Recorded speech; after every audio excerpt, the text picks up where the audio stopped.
Bonjour à tous. Merci d'être présents aujourd'hui parmi nous. On vient d'évoquer les ambitions européennes sur la décarbonation des transports, ce fameux règlement CO2. Sur le terrain, on le voit, on a des contraintes et on a vu avec le débat qui a permis d'ouvrir cette table ronde, de vraies contraintes technologiques, des investissements qui sont déjà réalisés et des attentes aussi des voyageurs. Et la réalité est donc souvent beaucoup plus complexe que cela. Donc, comment on trouve la bonne trajectoire entre ce qui est imposé par Bruxelles, mais les réalités aussi de terrain et des régions notamment. C'est tout l'objet de cette table ronde. On va commencer avec une première question pour l'Axiom, pour vous, sur ce règlement CO2 qui est un tournant historique. C'est vraiment un texte important pour toute une partie de la filière. Est-ce qu'il arrive trop tôt aujourd'hui par rapport à la maturité des industriels ? D'abord, je suis d'accord, c'est un tournant historique, c'est un projet audacieux et visionnaire qui donne une vraie chance à l'Europe, à son industrie, c'est réinventer sa compétitivité. Je pense qu'on ne peut pas dire qu'est-ce que ça veut dire tôt. Il faut que l'industrie, que l'économie suit la trajectoire en fait, de changement de ce monde-là que tout le monde a voulu. En tout cas, pour nous, les industriels, et là, je voudrais rectifier ce qui était dit avant, l'industrie du poids lourd, l'industrie du bus et car européenne. Dans les noms qu'on a cités, on a cité Iveco qui produit en France. On peut rajouter également Daimler, qui vient justement d'établir une usine électrique en France. On peut rajouter Volvo Bus. On peut rajouter MAN, qui sponsorise également cet événement, Autocar, VDL, tous les acteurs construisent en Europe aujourd'hui. Et l'offre est là. On est aujourd'hui effectivement accompagné de Monsieur Maisonneuve. Merci pour votre présence. Vous représentez la profession.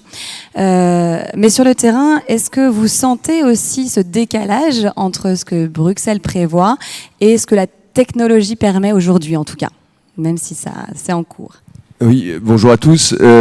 Pour la profession, c'est vrai que l'électrique sur l'interurbain n'est pas la solution dans l'immédiat. On le voit bien concrètement, les chiffres, il n'y a pas d'électrification du réseau interurbain. C'est vrai on fait deux métiers par certains côtés différents, entre l'urbain d'un côté où l'électrification est très présente et on le voit dans nos villes, et l'interurbain qui est représenté ici par les opérateurs, où l'électrification, c'est trop tôt. Et on n'a déjà pas tellement de matériel qui nous est proposé pour faire du transport scolaire, pour faire des lignes régulières, encore plus pour faire du tourisme. On n'a pas de réseau électrique proposé pour recharger, et on a un réseau qui s'adapte dans les villes, mais en ruralité, c'est plus compliqué. On ne dit pas qu'on n'y viendra pas, il n'y a pas une position, mais aujourd'hui, ce qu'on veut soutenir aussi, c'est l'investissement qui a été fait aussi à la demande et grâce aux collectivités en Île-de-France, en Auvergne-Rhône-Alpes, dans d'autres régions, sur le bio-GNV, parce que le bio-GNV fonctionne. On est un certain nombre d'opérateurs à avoir lourdement investi, et on y reviendra peut-être, mais aujourd'hui, moi je trouve dommage que les sommes qui ont été investies par nos entreprises dans le bio-GNV soient balayées d'un revers de la main. On est sur des investissements de long terme. On ne peut pas dire demain et comparer le bio-GNV au diesel. Ce n'est pas vrai. Il y a des choses qui sont faites. On a aussi des communautés de communes qui investissent dans des méthaniseurs. Il y a des choses qui se développent. On ne fera pas tout le transport français avec le bio-GNV, ça c'est certain. Mais ça devra être une part, et pas majoritaire, mais une part importante du transport interurbain. Ce n'est pas la solution pour nos villes, mais c'est la solution pour nos campagnes. Oui, on le voit, c'était aussi une position que défendait Valérie Pécresse au nom des régions sur ce fameux mix énergétique. Fabrice Mancook, merci d'être à nos côtés. En tant que donneur d'ordre principal de ces flottes, comment vous préparez ce règlement CO2 au niveau de la région ? Bien, bonjour et merci de cette invitation. Avant de répondre à votre question, je suis quand même obligé de revenir sur ce qui s'est dit juste avant parce que je rejoins, tout le monde l'aura compris, plutôt la vision de Valérie, évidemment, dans cette affaire. Je voulais saluer le fait que vous ayez utilisé la sémantique agile dans vos travaux d'aujourd'hui.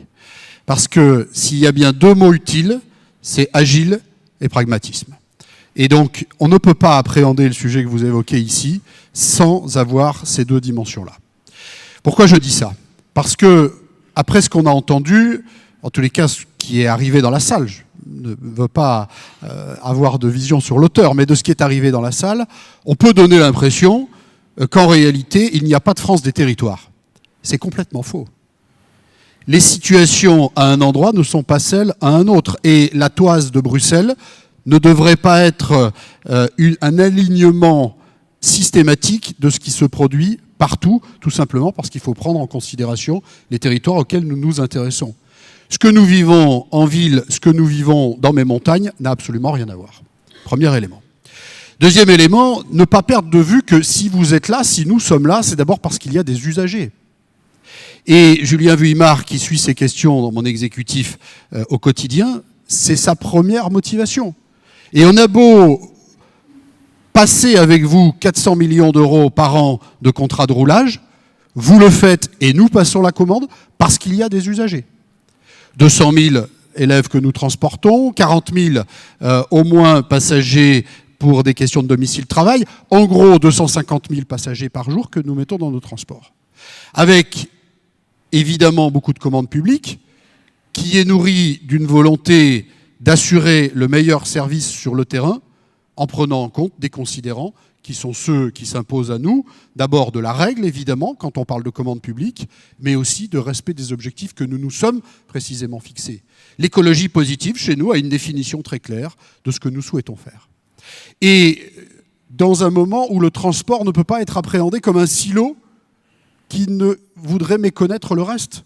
Quand Auvergne-Rhône-Alpes est la première région industrielle de France, et j'étais chez Iveco il y a quelques jours encore, quand Auvergne-Rhône-Alpes est la première région industrielle de France, nous sommes non seulement en accompagnement, mais acteurs de ce que nous voulons avoir comme industrie sur nos territoires.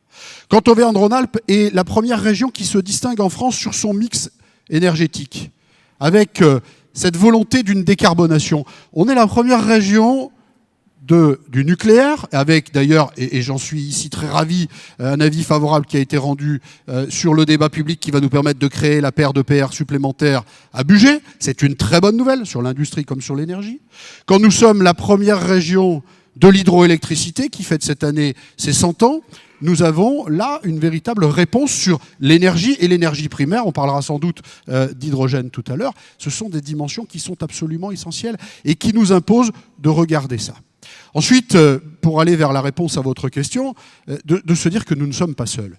Et évidemment, lorsque nous rédigeons la commande publique pour laquelle nous sommes seuls et à laquelle vous allez répondre en étant seuls, parce que nous sommes chacun dans notre compartiment dans ce jeu-là, en réalité, ça ne doit pas occulter la relation profonde, tissée, construite que nous avons avec la FNTV. Et je le dis à l'endroit du président, je le dis aussi à l'endroit de la représentation régionale avec qui nous travaillons. S'il n'y avait pas ça, nous ne pourrions pas, dès le mois d'avril dernier, avoir été signataires de cet engagement sur le contrôle des chauffeurs sur les sujets de stupéfiants, à la fois à l'embauche et au moins une fois par an dans chacune des entreprises pour chacun des salariés, au moins une fois. Eh bien, c'est avec ce paysage-là, et je veux dire, si je n'avais pas donné ces premiers éléments ici, on a l'impression que nous sommes dans un truc où on ne se connaît pas, où il y a une toise bruxelloise et puis des territoires qui seraient gommés. C'est complètement faux. Et je me tourne vers vous pour vous dire que dans l'approche de la réponse que vous avez donnée, en réalité, la diversité des régions en France fait que lorsque nous comparons Auvergne-Rhône-Alpes, on ne le compare pas aux autres régions. Évidemment, on le compare sur un certain nombre d'éléments. Mais les dynamiques, et notamment celles de l'industrie et du service qu'on apporte, on se compare plutôt à l'Irlande, à l'Autriche ou au Portugal, parce que c'est ça la maille qui correspond. Et donc, de comparer ces régions entre elles n'a pas non plus toujours un sens évident. Je dis ça parce que nous menons aussi un travail avec les autres régions européennes. Et je pense à l'association que nous avons avec les 4 moteurs. Je veux dire, quand on parle de la fin du moteur thermique avec le Bade-Württemberg, je peux vous dire que ça veut dire quelque chose quand même. Parce que toute cette industrie de la bagnole en Allemagne est évidemment directement impactée. Derrière la question, au-delà de ce qu'on évoque ici aujourd'hui, il y a des vraies questions de souveraineté industrielle. La fin du moteur thermique, c'est sur l'industrie du décolletage 15 000 types qu'on met à la casse. Alors il faut savoir se renouveler à l'évidence, parce que l'industrie c'est celle de demain, et l'exemple d'Iveco est tout à fait exemplaire en la matière. Mais il faut quand même se dire que dans des trajectoires temporelles aussi courtes, avoir converti un modèle et avoir changé des expertises au sens de l'industrie et de la profession, ça ne marche pas. Alors, une fois qu'on a dit tout ça, comment est-ce qu'on se prépare ? De manière très pragmatique. En ayant plutôt regardé la manière avec laquelle on va faire, plutôt que le calendrier dans lequel on va se faire imposer. Et je rejoins tout à fait ce que vous venez de dire sur les investissements que nous avons déjà mis en œuvre et qui doivent être considérés. Et plutôt que de se dire voilà la règle et voilà le mur dans lequel tout le monde va aller s'encastrer, moi je préfère qu'on se dise voilà la trajectoire. Parce qu'évidemment, il n'y a personne dans cette salle qui est contre la décarbonation. Il n'y a personne dans cette salle qui a envie de dire mes enfants, mes petits-enfants, ils verront bien comment ça marchera avec le monde qu'on leur laissera. Personne, à l'évidence. Mais tout le monde, vous comme nous dans les collectivités, tout le monde est obligé le soir de faire ses comptes de ce que nous sommes en capacité de payer dans nos organisations. Comme d'ailleurs nous le faisons à titre personnel dans nos familles, parce que cette équation est absolument remarquable.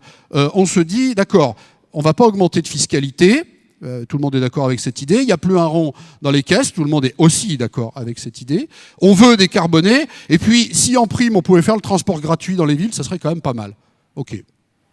Ça peut exister peut-être dans un monde idéal, mais qui n'est pas, en tous les cas, dans la temporalité qui est la nôtre, et qui n'est pas vécu ici. Donc, pour répondre enfin à votre question, le faire de manière pragmatique, pas dogmatique. Le faire aussi en regardant ce que nous pouvons faire avec les autres, c'est-à-dire vous, les professionnels, vos représentations, ceux qui construisent, et se dire comment nous sommes capables d'aller chercher une trajectoire, sans rien exclure à ce stade. Parce que, est-ce que l'électrique sera l'alpha et l'oméga ? Moi, j'en suis pas convaincu du tout. Et en tous les cas, dans notre région, nous continuons d'expertiser les autres possibilités. D'abord parce que ça correspond mieux à nos territoires, et que nous avons besoin de plusieurs solutions. Et que sans doute, en expertisant, en explorant plusieurs possibilités, à la fois sur la dimension des énergies, mais aussi sur la manière avec laquelle on va aller chercher les véhicules et la manière avec laquelle on va passer nos commandes publiques, eh bien, peut-être que dans quelques années, on sera en capacité de se dire voilà la trajectoire privilégiée, pas exclusive, mais voilà la trajectoire privilégiée. On le voit effectivement. Merci pour ces mots, merci pour cette volonté partagée d'avancer ensemble, de prendre en considération effectivement les impératifs à la fois des industriels, le calendrier des industriels, mais aussi les investissements déjà engagés, notamment par les acteurs de la profession. Monsieur Maisonneuve, vous avez fait le choix aussi effectivement d'investir beaucoup sur la partie GNV. On l'entend, on va revenir sur cette question du tout électrique. Aujourd'hui, est-ce que c'est une avancée que vous avez souhaité porter au sein de votre entreprise? Non, enfin, c'est ce que je disais tout à l'heure, le gaz nous paraît plus adapté et le biogaz encore plus. Je vais citer un petit exemple qui est dans les Monts du Lyonnais. On fait une ligne régulière entre Saint-Symphorien-sur-Coise et Saint-Étienne. Cette ligne, la totalité des cars qui sont exploités sur cette ligne s'approvisionnent à un méthaniseur, directement un méthaniseur. Donc là, il n'y a pas de suspicion que ça soit du gaz algérien ou je sais trop quoi. C'est le gaz qui sort du méthaniseur des agriculteurs locaux. Et cette ligne est 100% bio-GNV et ça fonctionne très bien. Alors, tous ces sujets-là ne sont pas duplicables de partout, mais quand on a un tiers de son parc, et c'est le cas d'un grand nombre de transporteurs en Auvergne-Rhône-Alpes, au bio-GNV, bien, ce sont des investissements de long terme. Aujourd'hui, l'électricité viendra et on aura dans ce mix énergétique, on n'aura pas le choix. Je l'ai dit, le bio-GNV ne sera pas la seule solution. Mais par contre, il faut adapter, il faut s'adapter. Et c'est vrai que pour les transporteurs qui sont dans les Alpes, il y aura peut-être plus de difficultés à travailler avec des véhicules électriques que dans d'autres régions. Donc voilà, aujourd'hui, on y viendra peut-être après, mais c'est vrai qu'on a aussi le sujet du matériel proposé. Parce que c'est peut-être moins vrai maintenant, mais jusqu'à il y a peu de temps, si vous vouliez un autocar interurbain électrique, c'était un véhicule chinois. Et c'est encore principalement aujourd'hui un véhicule chinois. Donc c'est un vrai souci pour nous. Ça me fait ma transition vers vous, Atina, justement, sur l'état de la filière. On en a un petit peu parlé de manière générale, mais il y a encore certains constructeurs qui font encore le choix du GNV, d'autres arrêtent. Aujourd'hui, est-ce qu'on a une visibilité claire, stratégique, à l'échelle européenne, sur où on doit aller ? Je trouve que c'est un peu dommage qu'on ait encore sur les débats à devoir départager thermique contre électrique. L'électricité, ce n'est pas une fatalité, c'est une solution, c'est une réponse. C'est une réponse y compris beaucoup plus tard, pas tout de suite, parce que le bio-GNV a tout à fait sa place dans cette période de transition.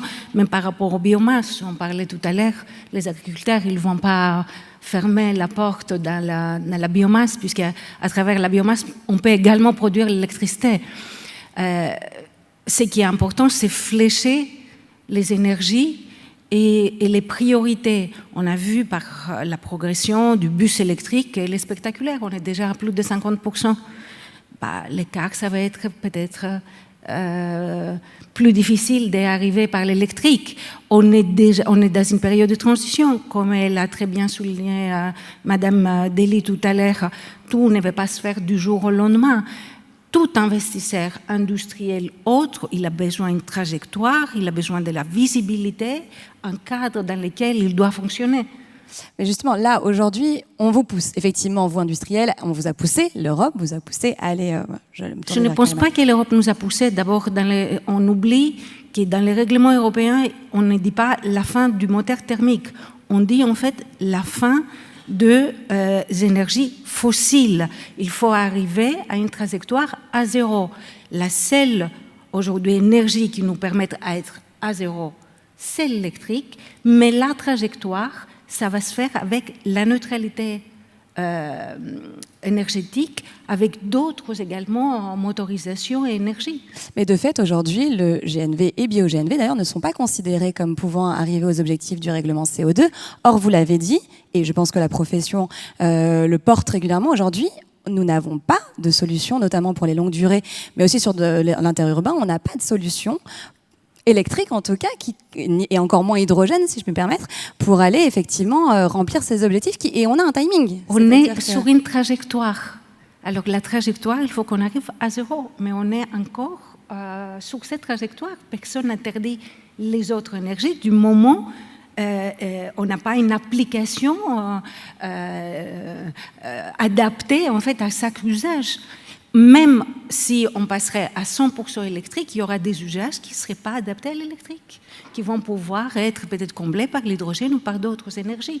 C'est un fléchage, c'est une intelligence qu'on est en train de mettre en place, c'est un écosystème qu'on est en train de mettre en place. Ce n'est pas en fait de obliger à quelque chose qui est totalement incohérent, dans lequel personne ne trouve son compte ou sans compétitivité.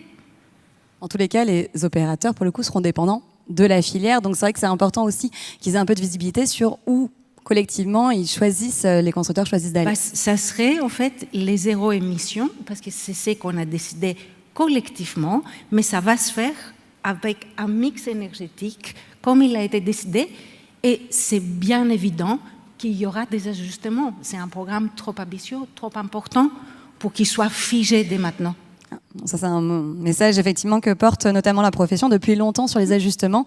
On l'entendait beaucoup sur le timing, sur effectivement adapter le timing à la maturité, notamment de la filière industrielle. On l'entend aussi de plus en plus sur la partie mix énergétique, effectivement savoir aussi intégrer la diversité des carburants.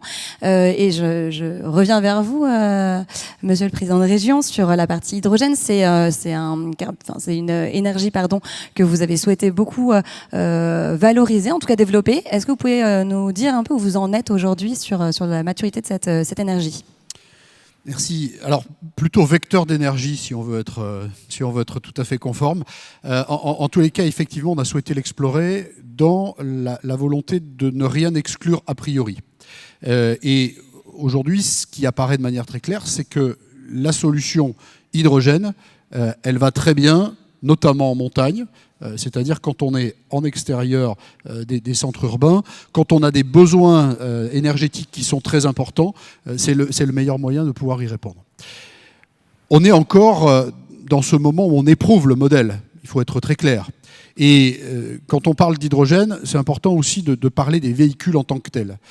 Parce que derrière, le coût, évidemment, d'un véhicule hydrogène neuf, ça pose un vrai sujet économique. Et donc, aujourd'hui, il y a un engagement, j'ai envie de dire, militant dans la manière avec laquelle on va aller acheter ces véhicules.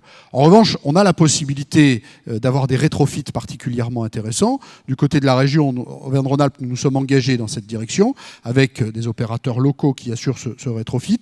On a aujourd'hui 16 véhicules qui roulent, c'est une cinquantaine qui est en commande et qui vont se déployer progressivement parce qu'on veut pouvoir faire cette démonstration. Alors on les met évidemment à dessein dans les endroits qui sont adaptés pour qu'on puisse avoir les résultats qui correspondent tout à fait à ce que nous souhaitons démontrer. Là où c'est important, c'est de rappeler que cette dimension de l'hydrogène, ça n'est pas juste une expérimentation très locale. On fait ça de manière tout à fait concertée avec France Hydrogène, comme avec Hydrogen for Europe à l'échelle européenne, avec cette idée de penser à la fois le modèle, pas de manière isolée, l'autoroute aussi de l'hydrogène, parce qu'il faut pouvoir assurer les pleins, et donc ça ne peut pas se faire de manière isolée, et puis avec la volonté de la production aussi qu'il faut savoir réfléchir.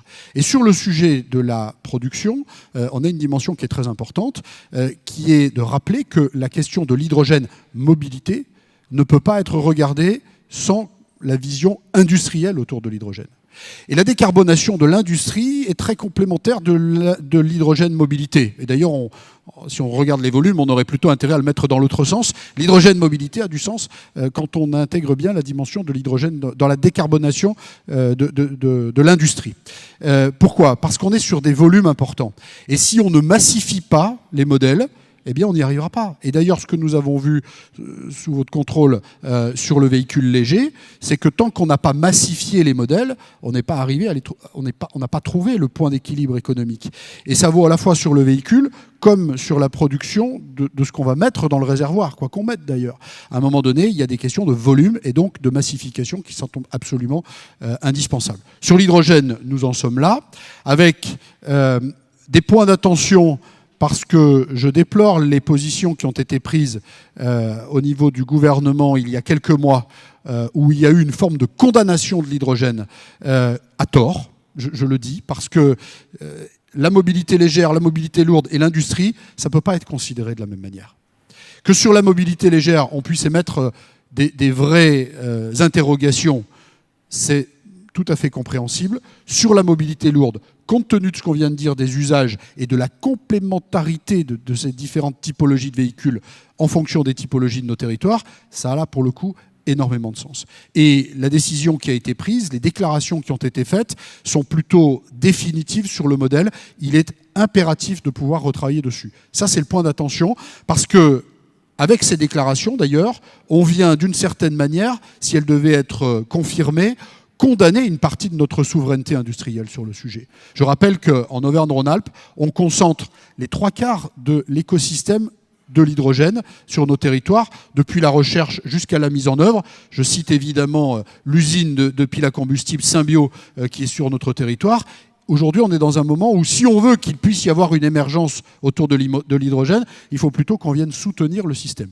Le deuxième élément, il est plutôt en trajectoire, c'est de se dire que l'hydrogène avec la pile à combustible est de mon point de vue une bonne solution sous toutes les réserves que j'ai évoquées avant. Ça n'exclut pas de regarder le reste. Et peut-être qu'il y a des steps intermédiaires autour de l'hydrogène combustion sur lesquels il faut là aussi que nous continuions de travailler. Tout ça pour dire qu'il faut avoir de l'ouverture, comme en toute chose, pour ne pas être exclusif du système dans lequel on voudrait aller. À l'évidence, en Auvergne-Rhône-Alpes, l'électrique ne pourra pas, en tous les cas à courte vue de ce que l'on sait aujourd'hui, être la seule solution. Et il faut qu'on puisse avoir ce mixte de possibilités. Alors, effectivement, on l'entend, pas de dogme. S'adapter à la réalité du territoire, des usages. Peut-être en rebond. Athina, je vais vous embêter encore un tout petit peu sur la partie automobile que vous avez plusieurs fois abordée, Monsieur Pankouk. Est-ce que vous pouvez nous faire un petit comparatif, puisque l'automobile a quelques années d'avance sur l'application du règlement CO2. Aujourd'hui, on en est où sur l'application de ce règlement appliqué à la filière automobile? Quel est l'impact qu'on peut déjà voir? Alors, on reviendra, je pense, à la fin, mais l'offre industrielle est là, à nouveau. On n'a pas à rougir devant les Asiatiques ou d'autres constructeurs d'autres pays. On a su répondre vite avec des produits de très, très, très grande qualité et avec de belles autonomies aujourd'hui qui rassurent les consommateurs. La difficulté de cette trajectoire, c'est ne pas prendre en compte notre atout majeur, qui est le marché uni européen, et de ne pas les traiter autant que tels. Dans le marché des véhicules particuliers, on a 250 millions de véhicules à verdir. C'est une opportunité incroyable pour que le secteur automobile puisse se réinventer et retrouver sa compétitivité et son équilibre financier. Ce qui freine aujourd'hui l'électrification, c'est la complexité réglementaire couplée à la surtransposition des textes réglementaires européens au plan national, voilà, et l'environnement. On n'a pas le même prix d'électricité en Allemagne qu'on a en France. On n'a pas les mêmes infrastructures de recharge pour le reste de l'Europe, alors qu'en France, on est très, très en avance, parce que, par contre, en France, on a un paysage réglementaire et fiscal illisible, et on perd les consommateurs, on pénalise les constructeurs européens. C'est soit vous qui le disiez aussi. Oui, absolument. Non, mais merci. Effectivement, c'est un des principaux enjeux, je pense, tout ce qui va être les stations et les contraintes réglementaires qu'on impose, d'autant plus ici. Chaque fois qu'on va rajouter une surtransposition, on va rajouter plus de bureaucratie pour l'entreprise et plus de coûts pour les consommateurs. Le paysage actuel est catastrophique. Alors justement, je vais faire en transition on va revenir sur notre secteur. Je vais rester avec vous, Athina, justement on n'a pas eu le temps malheureusement d'aborder un peu plus en profondeur ce sujet de la souveraineté. Aujourd'hui, il y a vraiment débat sur alors on parle beaucoup du tout électrique du règlement, mais j'entends votre position beaucoup plus mesurée sur cette question et le fait effectivement de prendre en compte l'ensemble des carburants, des énergies pour pouvoir arriver, se fixer un objectif et y arriver. Au demeurant, aujourd'hui, est-ce que la filière européenne est prête? Puisqu'on entend beaucoup dire qu'on laisse, en imposant des critères si rigoureux via l'Europe, en fait, on laisse la porte ouverte aujourd'hui aux Chinois, qui sont beaucoup plus près que nous. Alors là, vous nous avez répondu sur la filière auto, mais sur notre filière, sur la filière... Alors, peut-être qu'il y a quelque chose sur lequel je n'étais pas claire. Le virage vers l'électrique, il a été pris. On va vers l'électrique parce que c'est la seule énergie qui nous permet en fait d'arriver à zéro, mais tous les constructeurs, sans exception, ils investissent massivement sur les recherches et développement. On aura d'autres énergies.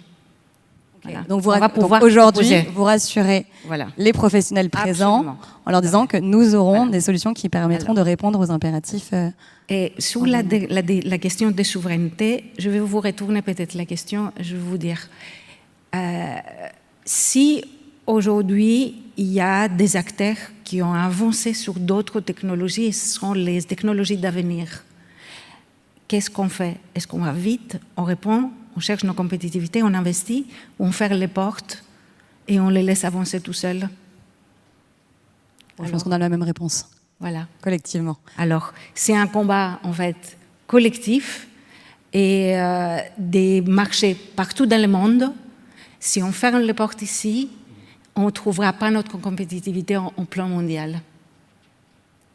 On est d'accord, effectivement, sur ce point, tout à fait. Jean-Baptiste, donc on voit aujourd'hui, effectivement, la filière qui se prépare. Est-ce que vous le ressentez, vous? Est-ce que vous pensez pouvoir être prêt et avoir, effectivement, une flotte qui va répondre aux impératifs européens? Alors, moi, je ne partage pas tout à fait votre point de vue parce que, à mon sens, en tant qu'opérateur aujourd'hui, ce qui nous est proposé, alors j'ai pas eu le plaisir d'aller au salon de Bruxelles, mais tous ceux qui en sont revenus m'ont dit, et ça a été assez unanime, que c'était le salon de l'autocar chinois. Et c'est un vrai problème, et ça illustre bien. Et sur ce marché, pourquoi pas est-ce que les décisions qui ont été prises, je l'espère, j'espère que j'aurai tort à l'avenir, mais on s'est rendu compte à un moment donné qu'on avait perdu des savoir-faire pour construire des centrales nucléaires. Il ne faudrait pas qu'à un moment que l'industrie, je parle pas de l'automobile, mais bien qu'on voit qu'il peut y avoir ce type de problème, mais en tout cas pour ce qui nous concerne, l'autocar et l'autobus, qu'on n'ait pas perdu du temps et qu'on n'ait pas aujourd'hui un risque de voir péricliter. On a, alors pour diverses raisons qui ne sont pas toutes les mêmes, mais on a perdu des constructeurs, Van Holl, on a eu des dépôts de bilan, c'était rarement vu. Et aujourd'hui, on voit bien qu'il y a une incertitude. Donc des choix ont été faits par des industriels européens. Aujourd'hui, pour l'interurbain, il faudrait peut-être se poser la question de ce qui nous est proposé et peut-être d'accompagner le changement en se donnant, on parlait de timing, c'est peut-être aussi sur ce timing-là qu'il faut peut-être revoir parce que, et puis l'autre point aussi, c'est que on a été quand même les champions du moteur thermique. Alors certes, il faut en sortir et la profession est 100% pour. Mais quand on voit qu'on considère qu'un autocar thermique roulant au bio-GNV n'a pas une performance énergétique, ça dépend de la lecture qu'on en a. Et aujourd'hui, je ne suis pas certain qu'un autocar roulant au bio-GNV en France, fabriqué en Europe, a un bilan pire qu'un autocar fabriqué en Chine venant circuler sur nos routes. Je ne pense pas qu'on ait... et puis, même si ce n'est pas l'objet du débat, mais moi, personnellement, je me suis toujours interdit à signer un bon de commande chinois parce que, je veux dire, à commencer, la Chine est tout sauf une démocratie. Et aujourd'hui, c'est quand même compliqué. On nous demande tout un tas dans les appels d'offres de dire qu'on respecte les droits de l'homme, qu'on fait tout un tas de choses dans nos entreprises. Si c'est pour aller se fournir dans un pays tel que la Chine, ça me paraît compliqué. C'est un avis très personnel, mais c'est... Voilà. Mais en tout cas, aujourd'hui, se fermer, je ne pense pas que ça soit la solution, je suis d'accord. Mais est-ce qu'il ne faut pas avoir une période où on laisse nos industriels le temps de s'adapter? Parce que le risque, est-ce qu'il n'est pas qu'un jour on se réveille et qu'on se dise qu'à la fois technologiquement et commercialement, la bataille est perdue? Fabrice, vous disiez tout à l'heure, effectivement, beaucoup échangé aussi avec des landers, avec vos collègues européens. Vous disiez aussi protéger beaucoup la filière hydrogène qui est très présente dans votre région. Aujourd'hui, qu'est-ce qu'on peut mettre en place à l'échelle de la France, à l'échelle de l'Europe, justement pour protéger les filières européennes et effectivement éviter d'avoir une présence trop importante de nos amis chinois? Je vais vous dire, la meilleure manière de protéger nos filières, c'est comme la meilleure manière de protéger nos entreprises qui sont présentes ici. Il faut déjà les considérer. Les considérer de la mise en œuvre du travail dans le respect de règles très lourdes qu'on fait peser sur chacune d'elles. Les considérer au regard des dimensions financières où on continue de presser le citron dans lequel il n'y a plus beaucoup de jus, mais on continue malgré tout. C'est déjà la meilleure des manières de pouvoir les considérer. Ensuite, que nous donnions des caps qui sont clairs. À partir du moment où on fait le choix, et je vous rejoins, évidemment, je souscris pleinement à ce que vous venez de dire, à partir du moment où on fait un choix très clair de souveraineté industrielle, ce n'est pas pour commencer à se confondre avec ceux qu'on n'a pas envie de voir sur notre territoire. Et il suffit, je reprends l'exemple de la mobilité légère, vous avez vu tous fleurir ces derniers mois, ces 6 derniers mois, des quantités d'enseignes justement sur du véhicule électrique venu de Chine. Et on ne veut évidemment pas connaître la même chose. Et donc tout ça suppose, et j'en reviens à ce que je disais au tout début, agilité, pragmatisme. Parce que l'usager du transport, lui, n'attendra pas. L'usager du transport, il nous oblige d'avoir une réponse. Si l'usager nous oblige, et c'est une certitude, si nous avons une capacité à répondre intermédiaire, et nous y sommes, ben il faut adapter l'intermédiaire. Et donc, se donner des durées trop courtes ou des caps trop restrictifs ne rentre pas dans notre épure. Et quand en Auvergne-Rhône-Alpes, on dit que nous prônons l'écologie positive, on est précisément là. C'est-à-dire concilier une trajectoire, et nous sommes au moins d'accord là-dessus, une trajectoire qui est vertueuse de la situation que nous connaissons, défendre nos filières, c'est ce qu'on appelle souveraineté parfois, en tous les cas on reprend la même idée, et en fonction de ça, se dire que eh bien, le reste s'accommodera de la situation. Je préfère de loin ce modèle-là, plutôt que de se dire voilà la règle qui s'impose à nous, qui n'est que le choix de décision qui aurait été prise. Eh bien, soyons un peu plus agiles, un peu plus intelligents, pour se dire là où il faut que nous décidions, eh bien, prenons des décisions ambitieuses, mais qui respectent les contingences qui s'imposent à nous, plutôt que de subir. Et à ce moment-là, évidemment, si nous subissons, on casse à la fois le modèle de nos filières, on casse aussi le modèle des entreprises, parce qu'il faudra courir derrière des investissements qui ne seront pas tenables, qui profiteront à ceux à qui on ne souhaite pas donner nos commandes, et on aura tout cassé. Donc, j'espère que ce congrès peut être l'occasion de prendre un peu de hauteur collectivement pour se dire finalement ce qu'on nous impose, c'est ce que nous nous imposons nous-mêmes par le truchement de ceux qui décident pour nous. Alors sachons prendre de la hauteur et remettre les choses dans le bon sens. Merci beaucoup. On va passer à une question de la salle. Je vais vous lire du coup. Attendez, j'essaie de jongler avec toutes les petites choses. Ça, c'est une nouvelle technologie. On nous interroge, et ça s'adresse à vous, Monsieur le Président. Désolé, c'est sur vous que ça tombe. Mais elle est importante pour la profession et je pense que c'est pas étonnant qu'elle nous vienne de la salle. La question est de savoir, au-delà des technologies, la question elle est économique et comment la région, qui est la vôtre en l'occurrence, en tant que donneur d'ordre, elle intègre des impératifs de décarbonation dans ses appels d'offres sans mettre en péril le modèle économique des entreprises du secteur. C'est évidemment une très très bonne question. Alors, comme je l'ai dit tout à l'heure, on a beaucoup de commandes publiques. Je regrette que notre amie Verte soit partie parce que c'était un sujet qui, pour le coup, avait beaucoup de sens pour elle. On passe beaucoup de commandes publiques et ça nous oblige de nous adapter. Là aussi, c'est l'agilité. Dans cette commande publique, il y a plusieurs choses qu'on peut intégrer. Alors, ça dépasse la question des transports, mais on est occupé de faire évoluer ce qu'on aime appeler, nous, la préférence régionale. En tous les cas, cette capacité avec laquelle on est capable de prendre plutôt ce qui est à côté de notre porte, plutôt que d'aller le chercher à l'autre bout du monde. C'est quand même la première manière de décarboner nos consommations. La deuxième, de manière très pragmatique, c'est appréhender la durée de vie des véhicules. On est passé de 6 à 8 ans. Voilà, une réponse très claire par rapport à la question qui est posée. D'intégrer aussi la dimension des véhicules rétrofités, je l'ai dit tout à l'heure sans l'avoir précisé. C'est une bonne manière pour les entreprises de pouvoir amortir 2 fois un même véhicule, selon les typologies d'usage évidemment. Mais prenons un véhicule de transport, des scolaires, qui va faire une course le matin, une course en fin d'après-midi, qui dans un certain nombre de cas va se retrouver au dépôt après. Au bout de sa première durée de vie, on aura finalement des capacités d'un véhicule qui ne sont pas éteintes. De prolonger la durée, c'est une bonne chose. De pouvoir l'amortir une deuxième fois, quand on n'a pas obligé de repartir sur un investissement global, c'est aussi une réponse qui est utile. L'autre élément, c'est qu'il faut, comme on l'a fait dans le bâtiment, qu'on soit mieux en capacité de mobilisation des C2E sur la question des véhicules et sur les questions de la mobilité. Merci beaucoup pour cette réponse très pragmatique qui, à mon avis, permettra de répondre à la personne qui a posé cette question. Jean-Baptiste, j'en finis juste avec vous en 2 mots. Si vous aviez un souhait à émettre auprès des constructeurs représentés par Atiné et un souhait par rapport à vos donneurs d'ordre que sont les régions, ce serait ?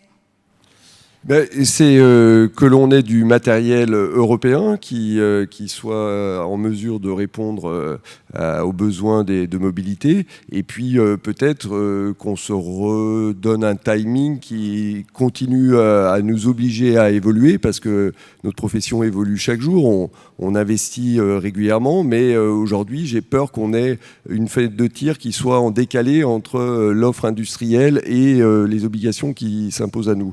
Donc je ne demande pas à ce qu'on ferme les portes de l'Europe, mais malgré tout qu'on fasse attention à notre outil industriel européen.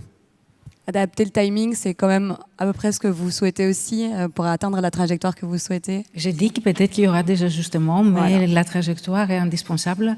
Il faut dire aussi que plus on prolonge cette trajectoire, plus on va prolonger finalement les maintiens et l'évolution de plusieurs technologies, moins ce serait facile de pouvoir baisser les prix et trouver un équilibre financier. Alors tout ça, c'est complexe. Et c'est à quoi, des en questions fait, à aborder en collectif, effectivement, voilà. On le voit, le sujet n'est pas terminé. Mais merci de nous avoir fait avancer sur cette question. Merci à tous les trois pour votre participation à cette table ronde. Tout le monde veut la même chose, une transition qui soit réussie, mais aussi économiquement tenable pour l'ensemble des acteurs, bien évidemment, que vous représentez, vous, autour de cette table ronde. Merci beaucoup pour vos interventions respectives. On l'a vu, les impératifs économiques sont aussi majeurs dans cette transition écologique, et c'est le sujet que nous allons aborder dans notre prochaine table ronde. Merci beaucoup.